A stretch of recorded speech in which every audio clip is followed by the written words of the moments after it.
Great.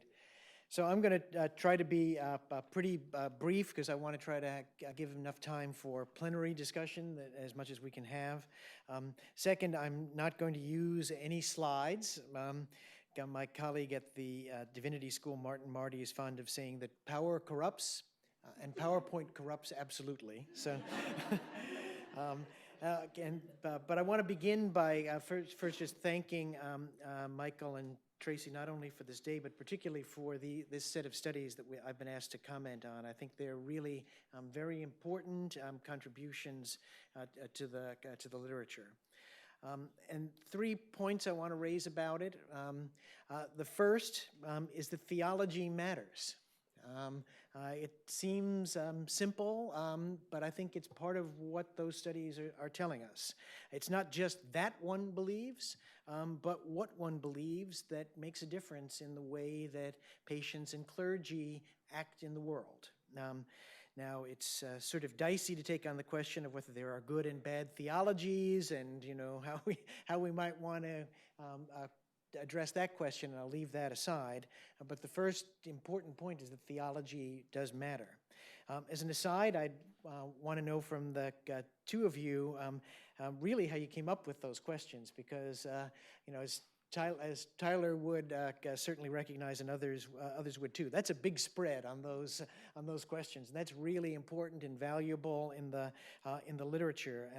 And it sounds like you just took them out of the literature, which seems amazing to me.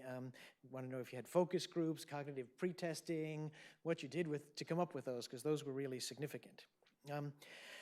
I will comment that other studies, and some that we heard this morning as well, have used more generic factors, right? So religious service attendance, strength of belief, daily prayer that sort of cut across all religions, and the effects that are seen are independent of denomination. But some of the questions raised this morning pointed out, and I think these studies this afternoon point out to us, not all religions are the same, right?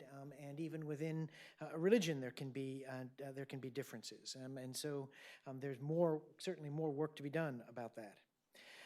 The studies, I think, will also defy those who say that everything in our culture depends upon cultural factors and economic determinism. All right, and in that light, part of what you were saying, Michael, at the very beginning, I think is really important. These are questions or beliefs that are really pushing against some other kinds of cultural norms. And so, it raises the question whether one thinks in the end that everything is merely economically determined, as the people who are running our hospitals sometimes are inclined to think, along with maybe with the communist playwright Bertolt Brecht, my middle's empty, there it all begins. Or one does not live by bread alone, right? So I think the findings that people's beliefs matter in how they make decisions are really important, and to take a point from this morning's first session, these are not nuisance variables, right? These are really significant. So the first point was that theology matters. Second is that religion, spirituality, and culture are complex. I've teased Michael about this before, but R/S is a big box, right? There's a lot going on in there. It's not like a single molecule one is introducing into someone's bloodstream. There's a great interplay of factors, and these studies are beginning to tease some of those out. Religions are culturally instantiated, so even religions that cut across various countries, whether it's Islam or Christianity, are culturally instantiated.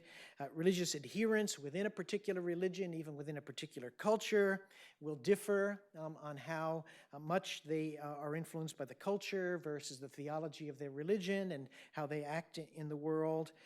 And as we pointed out earlier, spirituality is at once wider than religion and narrower than religion. It's wider in the sense that, as many of us have suggested, everyone can be said to have a spirituality, to confront questions of transcendence in the world. But spirituality is also narrower than religion in that within every religion, every individual adherent has a particular way of living out their spiritual life in light of the beliefs and practices of that religion.